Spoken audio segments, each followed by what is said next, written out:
سلام، طاهری سفر هستم با اخبار امروز جمعه 4 دکبر. معاون رئیس بانک ملی تاجیکستان گفت سبب‌های اساسی پایین آمدن قربی سامانی و بالا رفتن ارزش دلار تکان‌های خارجی و تلاطم‌های سیاسی در جهان است. جمال الدین نورعلیف روز 4 دکبر ضمن یک نشست خبری در دوشنبه گفت جنگ در سوریه، نارامی در ترکیه و پایین رفتن قیمت نفت در بازارهای جهانی و بد شدن وضع اقتصادی روسیه، شریک اساسی اقتصادی تاجیکستان، سبب شده است که قیمت دلار بالا رود و قرب سامانی به شدت کاهش یابد. او همچنین درباره سرنوشت صرافی‌های بسته شده در تاجیکستان گفت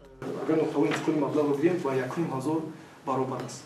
Мо дар болои ин агар мо марказои хизматрасонӣ гирем 1233 та. Ана тақозо кунед ки 3200 та нуқта дар томи ҷумҳурӣ ҳаст. баъди баста шудани ин нуқтаҳои мубодилаи асъор ман шахсан боварӣ надорам ки ягон бозори сиёҳ ё ки бозори дигар пайдо мешавад. هفته پیش بانک ملی دستور داد معاملات ارزی خارجی در صرافی‌ها قطع شود به دلیل کمتر شدن انتقال پول مهاجران از روسیه و سست شدن رشد اقتصادی در تاجیکستان. در یک سال گذشته قرب سامانی در برابر دلار آمریکایی تقریبا 30% پایین آمد. عین زمان در دوشنبه قیمت یک دلار آمریکایی از 7 سامانی و 50 درهم گذشته است. 7 ساکن ناحیه شهری توس را برای آویختن پرچم سیاهی گروه دولت اسلامی در مرکز ناحیه به سالهای طولانی زندان محکوم کردند. در دادگاه ولایت ختلان روز 4 دکبر به رادیوی آزادی گفتند محاکمه این 7 نفر که 3 نفرشان نابالغ هستند روز 1 دکبر برگزار شد. همه این جوانان را ماه اوگوست بعد از آویختن یک پرچم سیاهی مانند به پرچم گروه دولت اسلامی در مرکز شهری توس دستگیر کردند و گفته مقامات تاجیکستان بیشتر از 500 شهروند کشور در صف گروه‌های تندرو و تروریستی در عراق و سوریه می‌جنگند. خبرنگاران و سازمان‌های خبرنگاری تاجیکستان روز 4 دکبر وضع سنگین مالی بسیاری از رسانه‌ها را بررسی کردند. در نشست شورای وسایط اخباری عامه یک نهاد مستقل خبرنگاران در تاجیکستان گفته شد 90% هفته‌نامه‌ها در وضع بحرانی قرار دارند و این روند به انعکاس واقع بینانه رویداد و حادثه ها در تاجیکستان به تاثیر نمانده است. و گفته حاضران نشست در یک سال اخیر تعداد نشر بعضی از هفته‌نامه‌ها تا 40% کاهش یافت. کم شدن رکلام، بحران اقتصادی، مشکلات در توزیع هفته‌نامه‌ها از عامل‌های اصلی وضع بدی رسانه‌های تاجیکستان شده است. یک نظرسنجی نشان داده است که در یک سال اخیر به سبب بحران مالی و خودسانسور نشریه‌های تاجیکستان 50% مشتریانشان را از دست دادند. بنا به گزارش‌ها اسلام کریموف رئیس جمهوری ازبکستان امر داده است پیش راه ازدواج‌های برمحل در کشور گرفته شود و به دختران اجازه ندهند که پیش از 20 سالگی شوهر کنند.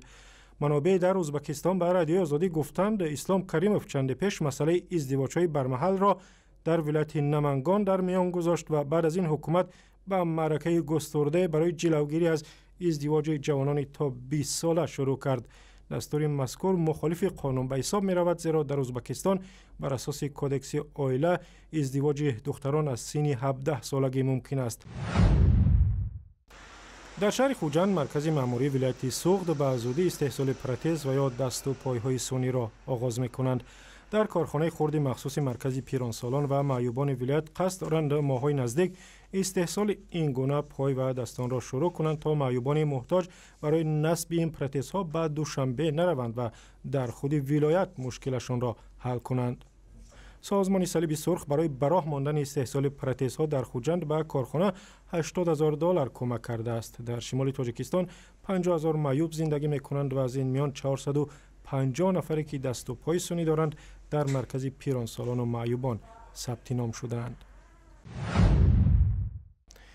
محمد رافع کرامت الله یکی از آوازخوان‌های جوان شناخته تاجیک میگوید آهنگ‌های بسیاری از ترانه‌هایش را خودش می‌سازد و از سرودن ترانه‌های پدری شادروانش کرامت الله قربان هم افتخار می‌کند.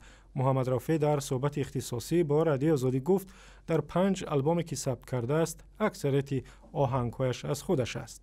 اول درجه من افتخار دارم از نام پدر بزرگوارم و باز یک چیز دیگر هست که وقتی که انسان در کدام ساحه‌ای که نباشد اگر مهنت نکند، زحمت نکشد، او به یگان درجه نمیرسد. فکر میکنم که کم و بیش اون مهنت های من بود که کمی هم باشد همچون محمد رفیع نام خود را پیدا کردم. گفتگوی کامل با ترانه‌های محمد رفیع در وبسایت رادیو آزادی در